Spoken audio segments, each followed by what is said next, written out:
Hello everybody, welcome to Season 3 of the C-Bus Paranormal Paracast. As always, I'm your host Johnathon Robson, and this month we're going to explore the stories and legends surrounding one of Ohio's more infamous cryptids, the Loveland Frogman. To start this episode off, I do want to take some time to catch up with everything that's currently going on with the team and the Paracast. Obviously, last year we had many ups and downs. We unfortunately lost our longtime investigator and friend Michael Hale. I rediscovered the location of a historic train wreck site in Dresden, Ohio, and I had a chance to investigate several hauntings and legends as well, some of which that I've hinted about online, and others that I haven't even mentioned yet. As I do every year, I hope to not only focus on a few of the quote-unquote big locations, but I also want to dive into the history of lesser-known events and paranormal occurrences. So I hope that you guys are ready for another strange season of episodes. I had originally planned to bring the show back at the beginning of the year, but unfortunately I came down with an illness that spanned for quite a few months. In turn, I fell a bit behind on my planned production schedule for the year, but overall things seem to have since calmed down a bit and seem to be returning to normal. I'm not sure how frequently new episodes of the Paracast will be coming out this year, but I do know that future episodes might be released a bit more sporadic than in years past, so I would recommend following us on social media or visiting cbusparanormal.com to be notified when new episodes become available. The same can be said of future episodes of our second mini-podcast, Legends and Lore. As most of you know, Legends and Lore episodes air on our Patreon account and our audio feed for a monthly donation. Occasionally, a few of these mini-episodes escape from the vault and onto our main feed, but for the most part, they're exclusive to our monthly subscribers. So if you want to help donate to the show, or listen to these episodes, make sure to stop into our Patreon account at www.patreon.com/cbusparanormalparacast or see the details on our audio player. And as always, thank you to those that have already subscribed. And in other news, in an odd turn of events, C-Bus Paranormal team members past and present will be involved with a few media projects this year. C-Bus alumni Ryan Baumgartner and his wife Lee recently made an appearance on a new streaming show on Hulu entitled Super Hot: The Spicy World of Pepper People, and it recently debuted on January 22nd, 2024. Ryan was one of the original members of the C-Bus team, and in the last few years he's become heavily involved with the hot pepper community. He's won a few contests, set a record, and even launched his own brand of hot sauces called Adventure Sauces, previously advertised on our show as Spice for Lives. If you're into hot sauces and want to kick things up a notch, make sure to check out the new show and his website at adventuresauces.com. And while you're at it, place an order for their special Today's Adventure Pineapple Habanero Sauce. And I will also be doing a brief voiceover in an upcoming throwback indie slasher film, Cruel Summer 3, directed by Scott Tepperman of Ghost Hunters International fame and Jim Arrear, together known as Lost Bastards Productions. Cruel Summer 3 has already started filming and will feature horror movie legends John Dugan, aka Grandpa from the Texas Chainsaw Massacre, Felissa Rose from Sleepaway Camp fame, Beatrice Bopoli, who's played Freddy Krueger's mom, and Santiago Cirillo from The Walking Dead. Obviously, all of these individuals have appeared in several films over the years and are legends of the genre. and I'm looking forward to contributing a very small part to the film itself. This is it? Your big break in TV? Welcome to prime time, bitch! If you're not familiar with the Cruel Summer series, both movies can be found on the Tubi app and are available in several various streaming and physical formats. I should have more information about this and the movie as it gets closer to its release. With all of that being said, let's get into today's weird cryptid tale of the Loveland Frogman.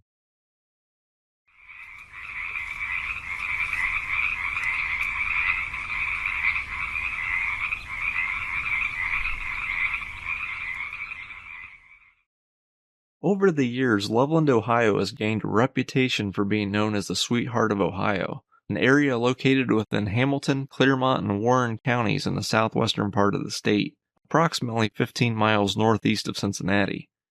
The area was first settled by Colonel Thomas Paxton, and it would later be named after James Loveland, a local who operated a general store and a post office near the town's railroad tracks.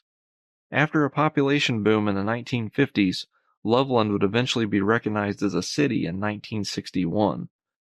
The Little Miami River runs through the area and separates Clermont and Hamilton counties.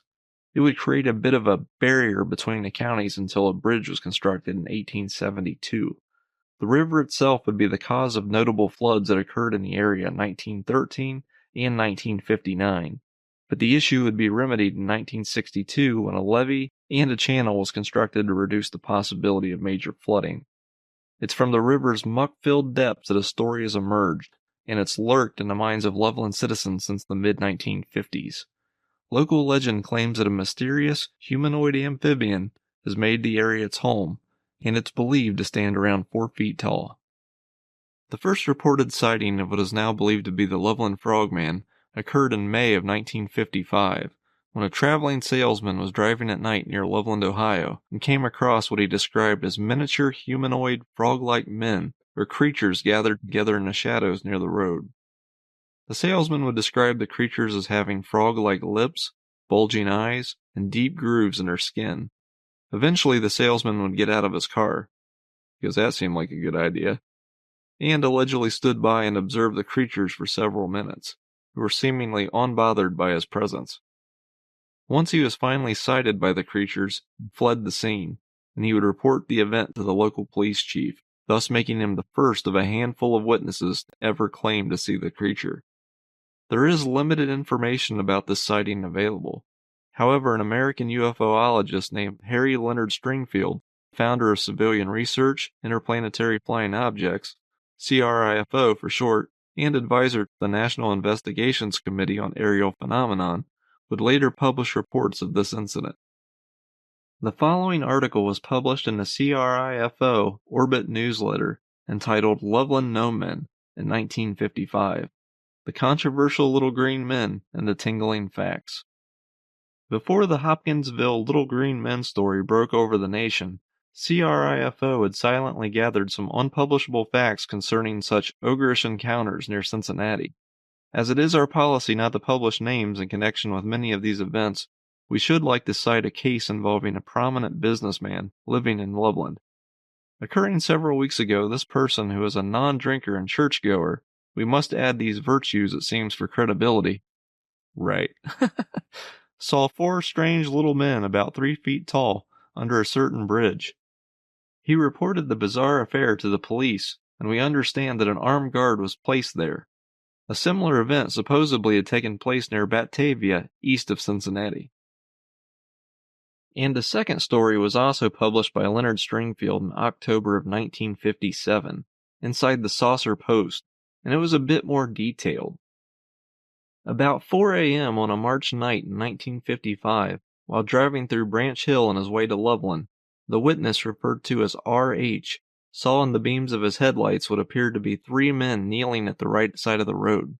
His first impression was that somebody was hurt or some crazy guys were having fun. Curious, he stopped his car and got out for a better look. To his surprise, he discovered that the figures were non-human and about 3 feet tall. They were not green, R.H. stressed, but rather a grayish color, including the garments. These tight-fitting garments stretched over a lopsided chest which bulged at the shoulder to the armpit. Over this bulbousness hung a slender arm noticeably longer than its opposite member. Save for only a fleeting impression of something baggy, the legs and feet were obscured by weeds and brush. Their heads were ugly, said R.H., reminding him of a frog's face, mostly because of the mouth which spanned in a thin line across the smooth gray face. While R.H. thought the eyes without brows seemed normal, and the nose was indistinct, the pate of the head had a painted-on like hair effect, like a plastic doll, he added. It was corrugated, or like rolls of fat running horizontally over the bald head. According to R.H., the middle biped, and the one closest to him, was first seen with his arms upraised. They were raised a foot or so above the head, he said, holding a dark chain or a stick, which emitted blue and white sparks jumping from one hand to the other. Gee, I sure hope he had a permit for that thing. As R.H. approached, he said this biped then lowered its arms with the chain, as if to tie it around its ankles. R.H. said he wanted to get closer, but by the time he reached the front fender of his car, the little men made a slightly unnatural move toward him, as if motioning me not to come any closer. For about 3 minutes, R.H. said he stood still, just watching, too amazed to be afraid. Next thing he remembered, he was on his way to the Loveland Police Chief John Fritz's office. Later, Stringfield would also claim that he had been told that there was police investigations of the incident, that an armed guard had been temporarily assigned to the unnamed bridge, and that he had learned from a member of a school board of the community that the incident had been investigated by the FBI. The anonymous witness R.H. would later be identified by one of Stringfield's co-investigators, Ted Blocher, in another published article as Robert Honeycutt. So much for keeping the private information of the witness private, right? The new article titled, "The Honeycutt Encounter at Branch Hill, May 25, 1955, would provide a few more details of the sighting and a bit of changed information from the original reports. I'm not sure if that was done intentionally or if it was added for a disguising or theatrical effect. Or perhaps Blocher truly just didn't care about the witness and just provided his real name and occupation." In Blocher's article, the witness Robert Honeycutt would be described as a short-order chef at a Loveland area restaurant at the time of the sighting.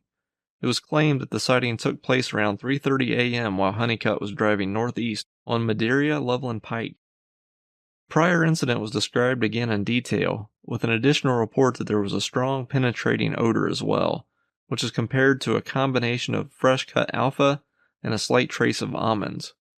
The officer involved in the incident, John Fritz, had taken Honeycutt's report and driven to the area that was stated.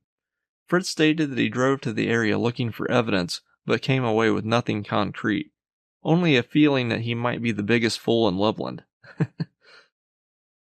If Blocher is to be believed, there was also another sighting shortly after the Honeycutt encounter in July of 1955. In yet another article titled "The Loveland Bridge Case, July 1955, Blocher describes a new witness referred to as CF, who was a 19-year-old volunteer with the local civil defense group who had been crossing a bridge in the Loveland area and very briefly seen 4 small figures near the riverbank beneath. CF would describe the figures as more or less human-looking, little men about 3 feet high. He said the area was permeated by a terrible smell. CF would also report the incident to the local police, but his story wasn't taken seriously, and that there was no indication that a follow-up had been made. The witness's name would later be leaked in another article. No surprise there. The Eurocat in the UFO-related entities catalog as Carlos Flanagan. Carlos was apparently fired due to his report, and wasn't eager to speak to investigators after receiving quite a bit of ridicule after his report. Blocher would also detail a third encounter around this time period that was provided to him by Frank Whitecotton, head of the Loveland Ground Observer Corps. In this incident, it was stated that Emily Magnon and her husband of Loveland Heights were awoken by one of their dogs barking and noticed an extremely strong odor like a swamp, but witnessed no other activity. However, the couple claimed per Whitecotton's account that a next-door neighbor had seen a little man of a very strange appearance about 3 feet tall, and entirely covered with what looked like twigs or foliage standing motionless about 15 feet from her porch. The neighbor switched the porch light on and off several times, causing the being to disappear and reappear each time. No further information was uncovered by Blocher about the incident. Now, before I continue, and as I've previously discussed on the show, the skeptic in me also has to state that the 1940s through the 1960s were big on monster and alien sightings and reports. While Stringfield and Blocher investigated these incidents, I've always been skeptical of these reporters that would leak their stories to the press and also have their own published news sources, especially when money and the stories are being exchanged for content. So it's hard to truly say what was real and what might have been fabricated. Typically during this time period, you'd also have investigators creating their own publications, sometimes providing the witnesses' names or at times using fake aliases. So the witnesses' names and professions might not be as accurate as what was provided to the public at that time. Just keep that in mind. While the stories are interesting, I still recommend looking at these details through an extremely skeptical lens. In summary, the main encounters of 1955 stated that there were multiple small, disfigured, human frog-like creatures around 3 to 4 feet tall that seemed to be waving a magic stick or a wand-like object and smelled atrocious. And during the final encounter, it was reported that the witness thought it might have been a small person covered in twigs or foliage. From a skeptical viewpoint, it all sounds strange and a bit outlandish, to be honest. But this is all the information we have to go on. For some reason, I'm picturing 4 kids dressed up in ghillie suits or costumes waving a sparkler or road flare under a bridge to terrify a local motorist, but I doubt that would be the case at 3 o'clock in the morning. But I do find it odd that at least one more encounter allegedly happened at the bridge and another witness's home in such a short time period. In addition to the prior reports and articles, I also found another claim sighting online during this time period in the spring of 1955. However, I'm having a hard time finding a documented source for the sighting itself. Allegedly, a group of boys had been fishing near Loveland Castle when they claimed to have seen a 3.5-foot tall, frog-like creature swim across their path. The boys described it as having a wide mouth, green, grayish skin, and 4 legs, 2 of which looked like arms. They reported that it made hissing noises while swimming toward them, before disappearing underwater. While I'm highly skeptical of these stories, they are certainly interesting, and it's easy to see why they continue to get passed down through generations of paranormal enthusiasts. Oddly enough, these reports would be the last reported encounters with the alleged Loveland Frogman until 1972.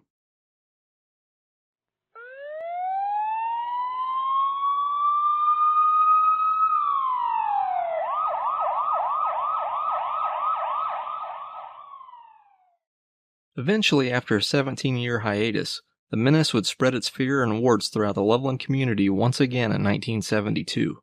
This time, the beast apparently devolved into one entity and would no longer brandish its trusty magic wand. This time, 2 police officers had a few sightings of the ominous creature on 2 separate occasions in March of 1972. The first encounter would involve Officer Ray Shockey from the Loveland Police Department. At the time, he was driving alongside the Little Miami River along Riverside Drive when the creature suddenly appeared in front of his vehicle. The officer would stop and look back, wondering if it might have been a dog, but quickly realized that it wasn't. He would go on to describe the creature as being about 3 to 4 feet tall, and noted that it seemed to have leather-like skin before it jumped over a nearby guardrail and vanished into the river. When other officers came to inspect the area, they claimed to have seen scratch marks on the metal part of the guardrail, allegedly left by the creature. After a few weeks, another officer, Mark Matthews, called in to report a strange animal crouching near the side of the road. According to Matthews, he shot and killed the animal and returned to the station. According to Matthews, this was likely the same creature reported by Officer Shockey. The creature was allegedly believed to be a large iguana, about 3 to 3.5 feet long, and it was apparently missing its tail. This event would be covered in the Journal-Herald on April 12, 1972. Loveland. Police here have admitted that an unknown creature that touched off a secret search and tight security measures at police headquarters has been shot and killed by a village patrolman. The creature, which was subject of endless rumors, here appears to be a 3-foot-tall frog according to the policeman who saw it. Patrolman Mark Matthews said that his partner, Patrolman Ray Shockey, spotted the creature about a month ago near the Little Miami River, but Shockey told only his immediate superiors about it for fear of arousing alarm among the area residents in this town that straddles Clermont, Hamilton, and Warren counties. Shockey refuses to comment on the case. A week later, Matthews says he was walking along the same spot on Kemper Road when he saw this thing about 3 feet long with a face like a frog hop at him. It didn't show any signs of aggression, Matthews reports, but it was running, and I wanted to see what it was. So I fired at it and hit it 4 times with my .357 Magnum service revolver. But Matthews says he never really got a close look at the prey because the animal gave one last hop, fell into the river, and was washed away. Matthews says he doesn't believe in monsters and thinks that what he saw that night was an iguana.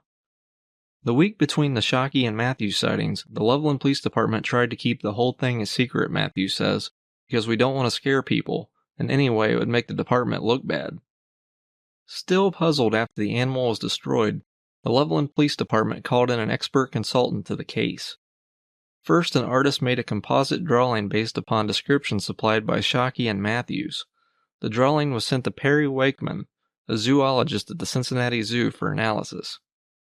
Wakeman's verdict on the drawing that it was unlike any possible animal, but he thinks the thing might have been an otter or a woodchuck. It couldn't have been any type of amphibian or reptile, he says, because of the cold weather. But he admits that a species of giant frog does exist. The Rana giante, or West African giant frog. It couldn't be the Rana giante, Wakeman says, because the weather was too cold. Wakeman isn't too mystified by the whole thing, and he says that when people see something exciting, they call the zoo. Now that the artist's drawing is back in the hands of the Loveland police, who have it under lock and key, lest someone become frightened, but the people at the police station still remember the thing. Call the Loveland police any time, and they may answer the phone. Hello, ribbit, ribbit, ribbit. The article has a cartoon of a police officer asking if this was another Loch Ness mess while shooting a gun at a happy frog. Just like the Defiance werewolf case, the local newspapers were eager to make the headlines and poke fun at the local police over the incident. You would think that would be the end of the entire Loveland Frogman story, but it's not. Far from it. As zoologist Perry Wakeman explained, the weather would have been too cold for the creature to have been an iguana. In fact, cold weather causes iguanas to become cold-stunned, and they become sluggish and enter a state of paralysis when the weather falls below 50 degrees. Frogs in similar fashion hibernate during a cold season. There would be one last alleged encounter on August 4th, 2016. The following was reported by Fox 19 News, and it caused even more controversy. Loveland, Ohio. The Loveland Frogman is a tale that's been passed on for generations. You could call it the Bigfoot of the tri-state. Whether you believe in its existence or not, one man swears he spotted it with his own 2 eyes Wednesday night. Sam Jacob says he and his girlfriend were playing Pokemon Go. Nerds. Between Loveland Moderna Road and Lake Isabella when they spotted the alleged frogman. Residents in and around the community have been talking about the frogman for decades. In fact, it has quite the cult following. There are some discrepancies on when the elusive 4-foot-tall frog-like creature was first spotted. According to BigfootBlogspot.com, the legend dates back to 1955 when it was seen swimming in the Little Miami River. Others say it was a Loveland police officer who first saw the leathery-skinned being in 1972. Legend has it the officer nearly hit the creature with his car. When the officer stopped, the gigantic frog stood in the middle of the road, got on its hind legs, crawled over a guardrail, and into the river. As for Wednesday night's sighting, Jacob says we saw a huge frog near the water. Not in a game. This was an actual frog. I took a couple pictures and a video because I had never seen one that big. When the thing stood up, it walked on its hind legs. Jacobs went on to say he realizes some people think he's crazy. I swear on my grandmother's grave that this is the truth, Jacobs said. I'm not sure whether it was a frogman or just a giant frog. Either way, I've never seen anything like it. Sam Jacobs' video clip would be attached to the article. It was essentially a few seconds of large glowing eyes. I'm not gonna lie, it wasn't that convincing, and many people believe it was a straight-up hoax, which I tend to agree with. After this news story aired, it didn't take long for a rebuttal to be stated, from none other than Officer Matthews, who had seen the story when it aired. Unfortunately, this case only gets murkier from here. The WCPO News would then report an article with Officer Matthews on August 5, 2016. Cincinnati. The former police officer who shot the reported Loveland Frogman more than 40 years ago said the story is a hoax and the creature was just a sickly iguana. Mark Matthews contacted a reporter Friday after seeing a post about a man who said he spotted a strange creature that he believed was the legendary Frogman in Lake Isabella. Matthews explained that the first officer to encounter the reported Frogman, Ray Shockey, called him one night in March of 1972 after spotting something strange on Riverside Drive, Kemper Road, near the Totes Boot Factory and the Little Miami River. Naturally, I didn't believe him, but I could somehow tell from his demeanor that he did see something, Matthews said. Later that month, Matthews was driving on Kemper Road near the boot factory when he saw something run across the road. However, it wasn't walking upright, and it didn't climb over the guardrails the urban legend of the Frogman goes. The creature crawled under the guardrail, Matthews said. He had no clue what it was. I know no one would believe me, so I shot it, he said. Matthews recovered the creature's body, put it in a trunk to show Shockey. He said Shockey said it was the creature he had seen too. It was a large iguana about 3 to 3.5 feet long, Matthews said. The animal was missing its tail, which is why we didn't immediately recognize it. Matthews says he figured the iguana had been someone's pet, and that either it got loose or it was released when it grew too large. He also theorized that the cold-blooded animal had been living near the pipes that released water and was used for cooling the ovens in the boot factory as a way to stay warm in the cold March weather. The thing was half dead anyway when I shot it, he said. The urban legend of the Loveland Frogman has grown in the decades since. Matthews says he told the whole story, including the iguana discovery, to the author of the book about urban legends in Ohio, but the man ended the story after the shot was fired, omitting the details that confirmed the creature was not a frogman. It's a big hoax, he said. There is a logical explanation for everything. Matthews eventually left the Loveland Police Department and went on to serve with the police in Milford and later Glendale. He has since moved to Florida, where he said that people still sometimes seek him out for his experience with the Frogman because of its strange story, though he no longer grants interviews. It's like Bigfoot and all that other stuff, Matthews said, and I don't believe in Bigfoot either. Most cryptid researchers immediately throw out Officer Matthews' story due to him changing it over time, which is understandable. The original newspaper reported that the creature was shot and escaped to the river, but now Officer Matthews states that he shot the creature and put it in his trunk of the car to show Officer Shockey. In my opinion, I think the original story could have been leaked to the newspaper as an acceptable ending of the beast because the local police department likely didn't want the press of their officers going around shooting cold-stunned iguanas. Perhaps it was an iguana that was using the heat from the factory to help it survive through the winter months, but it seems that the iguana was rather active in the original stories of the sightings. So I'm not sure I'm buying that explanation either. I'm also not sure why a sketch would be needed of something that was shot and killed on sight, allegedly. But if it wasn't an iguana, what was it? If that's the case, the creature would still be a mystery. I think the key to this story is Officer Shockey and his side of things, but from everything that I've read, he isn't talking about it, and unfortunately, I doubt we'll ever get his side of the story.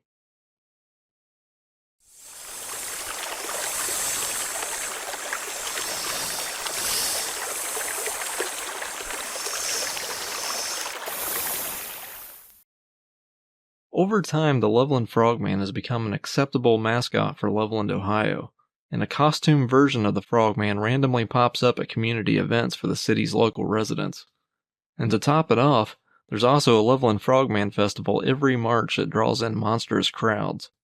I was shocked and amazed by the amount of people that I seen when I visited the festival in its opening year.